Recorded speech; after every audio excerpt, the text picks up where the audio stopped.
ସନ୍ଧ୍ୟା ବେଳେ ବସିକି ଫୋନ୍ ଦେଖୁ ଦେଖୁ ମୋତେ ବରା ଖାଇବାକୁ ଇଚ୍ଛା ହେଲା।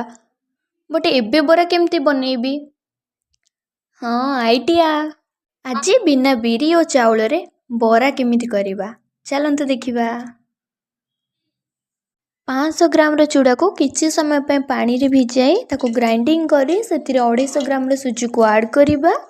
ଦେନ୍ ତାପରେ ସ୍ୱାଦ ଅନୁସାରେ ଲୁଣ, କଞ୍ଚା ଲଙ୍କା, ଅଦା, ପିଆଜ ପତ୍ର ତାକୁ ଆଡ଼୍ କରି ଭଲ ଭାବରେ ଗୋଟେ ବ୍ୟାଟର ବନେଇବା। ଦେନ୍ ତାପରେ କଢ଼େଇରେ ତେଲ ଗରମ ହେଇସାରିଲା ପରେ ଆମେ ବରାର ସେପ୍ ଦେଇକି ତାକୁ ଭଲ ଭାବେ ଛାଣିବା। ତ ଏବେ ଆମର ରେଡ଼ି ହେଇଗଲା ପୁରା ଗରମା ଗରମ ବରା। ବହୁତ ହି କ୍ରିପ୍ସି ହେଇଛି ଆଣ୍ଡ ପୁରା ବରା ଭଳିଆ ହିଁ ପୁରା ଲାଗୁଛି। ଟେଷ୍ଟି ବି ବହୁତ ହେଇଛି, ପୁରା ବରା ଖାଇଲା ଭଳିଆ ଲାଗୁଛି। ତ ଆପଣମାନଙ୍କୁ ମୋ ନ୍ୟୁ ଷ୍ଟାଇଲ୍ ବରା କେମିତି ଲାଗିଲା କମେଣ୍ଟ ବକ୍ସରେ ନିହାତି ଜଣେଇବେ।